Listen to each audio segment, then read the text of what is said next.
Yoho, apa kabar nakama semuanya? Sepertinya kita saat ini sedang menjalani hari-hari dengan suasana yang dingin. Entah itu di waktu pagi atau sore akan terjadi hujan. Dan ini merupakan hal yang bagus. Kami suka suasana seperti ini karena terasa damai dan sejuk. Ngomong-ngomong, One Piece Chapter 1003 telah rilis. Ada banyak topik yang bisa kita bahas. Namun kali ini kami ingin mencoba untuk membicarakan tentang CP0. Jadi, tanpa basa-basi lagi, langsung saja, mari kita mulai. Pada One Piece Chapter 1003, kita melihat sosok CP0. Sungguh sesuatu yang di luar dugaan. Ternyata, orang-orang pemerintah dunia ini belum balik kampung juga. Mereka masih menetap di Wano Kuni dan bahkan ikut menonton perang di Onigashima. Melihat dari bagaimana CP0 menyiasati perang ini dan perkataan mereka bahwa konflik ini berjalan sesuai dugaanku, teruslah saling membunuh bajak lautku tersayang. Dari perkataan tersebut, sepertinya CP0 merencanakan sesuatu. Maksud kami, tidak mungkin orang yang menyiasati pertempuran hanya akan tinggal diam dan tidak bergerak menggunakan pasukannya sendiri.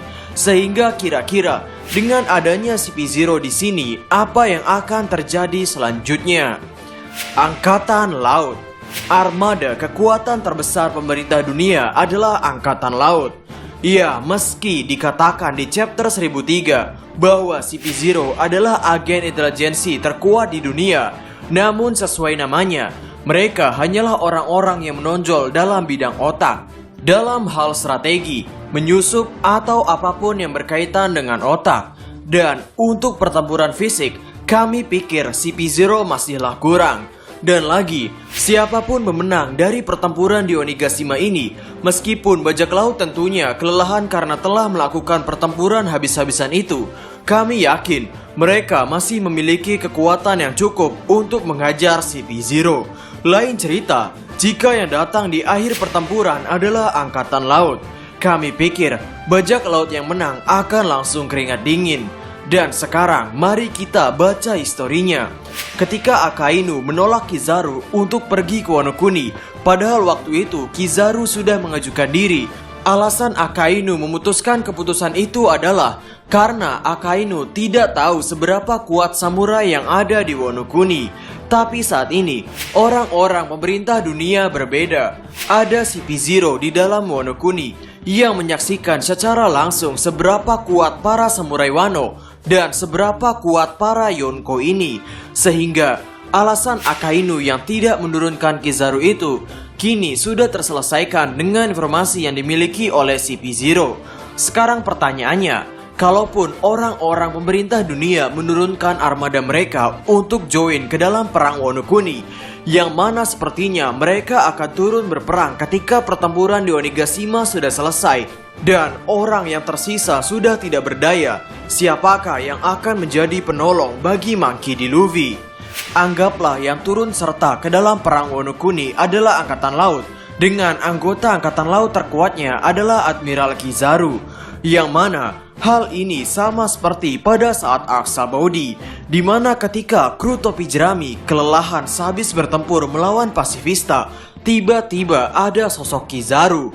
Kami memiliki dua kemungkinan. Yang pertama adalah aliansi bajak laut topi jerami.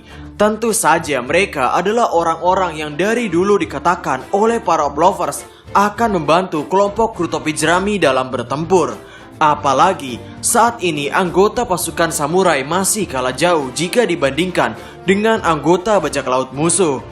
Ya, meskipun hal ini memiliki kemungkinan yang besar untuk terjadi, kami tidak yakin mereka bisa datang untuk melawan armada Angkatan Laut. Jika melawan antek-antek bajak laut Kaido, mungkin mereka masih bisa melawan. Namun jika armada Angkatan Laut, apakah mungkin mereka bisa memberi perlawanan? Kami yakin Angkatan Laut juga tidak hanya menurunkan satu orang penting saja. Mengingat skala perang saat ini adalah 2 Yonko versus 5 Supernova beserta para samurai dan masih banyak lagi. Bisa saja mereka membawa wakil admiral, pasifista, Atau justru produk pengganti Shichibukai yakni SSG akan diperkenalkan pada waktu ini. Sama seperti ketika Arc Sabaody, kita diperlihatkan produk hasil buatan Dr. Vegapunk yakni Pacifista. Ya, mungkin ada banyak keterkaitan di sini.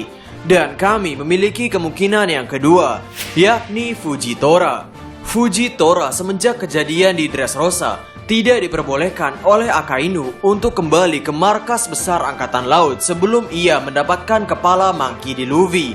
Dan kita semua tahu bahwa Fujitora benar-benar kagum pada Luffy. Ia bahkan sempat menyesal telah membutakan matanya karena ia tidak bisa melihat wajah Luffy. Dan kabar terakhir dari Fujitora adalah di One Piece chapter 957, di mana di chapter tersebut kita melihat Fujitora mengobrol dengan Akainu melalui denden musi miliknya. Di posisi itu, Fujitora sedang mengarungi lautan dengan kapal angkatan laut miliknya.